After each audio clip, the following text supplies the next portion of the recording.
The fork is halfway to someone's mouth. The table is loud, a phone is buzzing, a kid is asking where the charger went, somebody's laughing at a story you didn't catch the start of. And across all of it, someone glances at you and says, "You good?" And you hear your own voice answer before you decide to. "I'm fine." Watch that second. That exact second the words leave your mouth. That's where I want to start. Not with your day. Not with your list. With the half-inch of air between what you said and what's true. You're surrounded. The house is full. And you have never felt more like a ghost at your own table.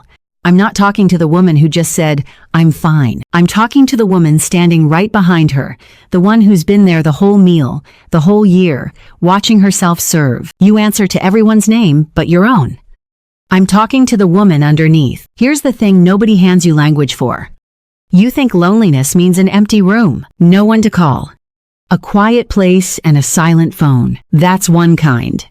It has a name, and people understand it. But there's another kind, and it doesn't look like being alone.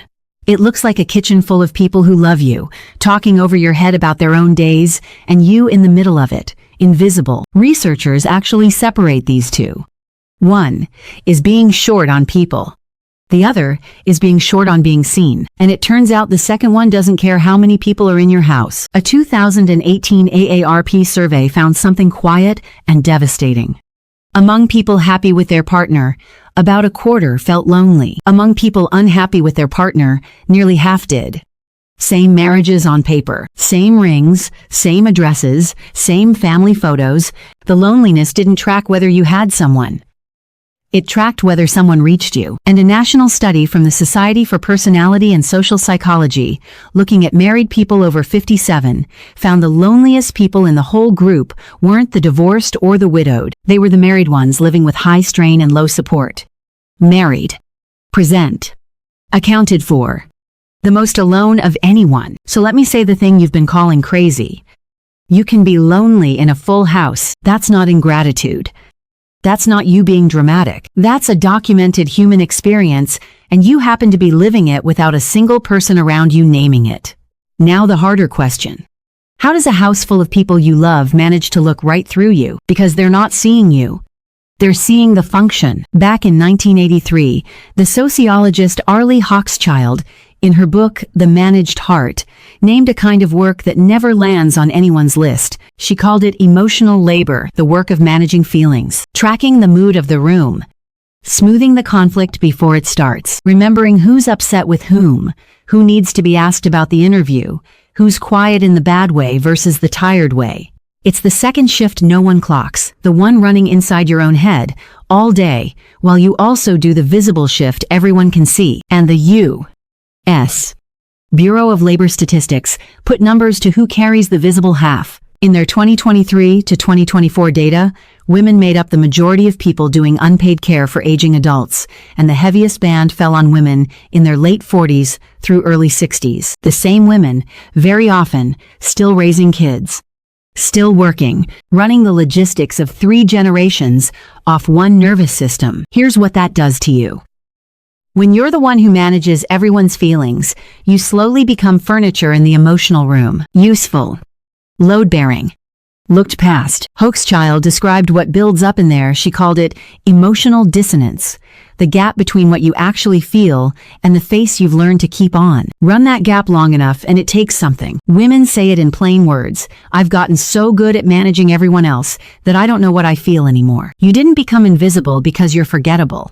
You became invisible because you got too good at the job of holding everyone else up. Let's stop calling that selfless.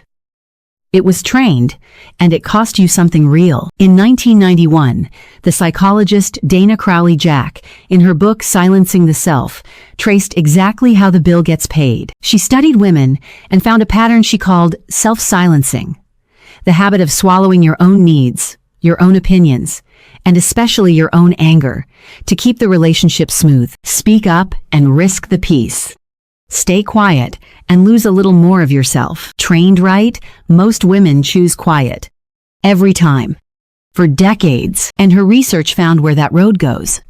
The women who silenced themselves the most weren't calmer. They were more depressed. Lower self-worth. And this is the part that lands. They slowly lost contact with their own signal. The voice that says, I want this, I don't want that. This hurts turned down so low they couldn't hear it anymore. That's why, when someone finally turns and asks the simplest question on earth, what do you want? You go blank. It isn't that you're empty. It's that you filed her somewhere you swore you'd get back to. You never got back to it. And underneath the blank, there's something hotter. There's anger. Years of it. Anger you were never allowed to feel. Because what kind of woman is angry when she has so much? So you packed it down with everything else. Hear me. That anger is not a flaw. And it isn't bitterness. It's a bill, decades overdue, finally being read out loud. It's the sound she makes when you finally remember she's in there. And I need you to know, this was not a private failure. You did not do this to yourself. You were handed 2 scripts at once and told to run both. The writer Ada Calhoun, in her 2020 book Why We Can't Sleep, named the trap your whole generation walked into. You were told you could have everything.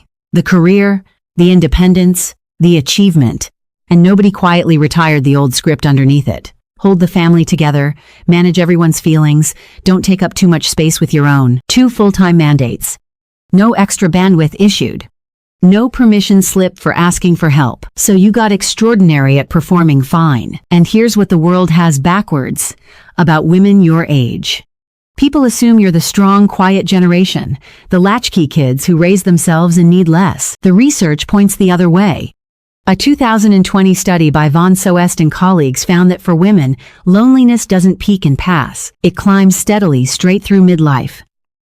The very years you spent making sure everyone else was okay. I'll be fair, because this is not a war on your family. Plenty of women build real joy inside marriage and motherhood. The 2022 General Social Survey found married mothers reporting some of the highest happiness of anyone. This isn't an argument that the life was wrong. It's a refusal to let the cost go unnamed inside that life. The strength was real. The independence was real. But the silence about what it took from you, that was the lie. You weren't built to need less. You were trained to say less, so let's go get her. The woman you set down to pick everyone else up. Start with the smallest possible truth. You are allowed to want more than you're getting. You're not greedy for it. The American Psychological Association's 2025 Stress in America survey found nearly 7 in 10 adults said they needed more emotional support than they actually received this past year. 7 in 10. The hunger you've been hiding like a secret is one of the most common human conditions there is. You are not the strange one at the table. You're the honest one. She's still in there, the woman behind I'm fine. She didn't die. You filed her. And midlife is not the closing of her file.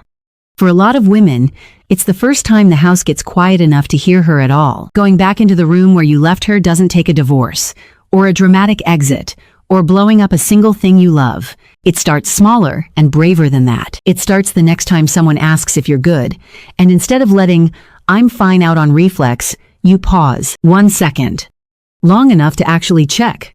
Long enough to notice there's a woman in there with an answer. That pause is the whole reclamation. Everything else grows out of it. Go back to the table. The loud one. The fork in the air, the buzzing phone, the kid and the charger, the laugh you missed the start of. Someone glances over. You good? And this time you feel her sit up. The woman underneath. You might still say I'm fine, because tonight isn't the night to renovate the whole house at dinner, but you'll know she heard the question. You'll know she's awake now. And a woman who's awake doesn't stay filed forever. So before you close this and go do one more thing for somebody else, I want one thing from you. Tell me one thing you want. Not need. The family already owns your needs. I'm asking for a want, something that's just yours, with no use to anybody but you. And if it takes you a full minute to find it, if the blank comes up first, don't panic and don't judge her. Sit with that minute. Let it be quiet. That minute, the hard one, the one where you have to go looking, that minute is the whole reason I made this. She's been answering to everyone's name but her own. Tonight, you called her by hers.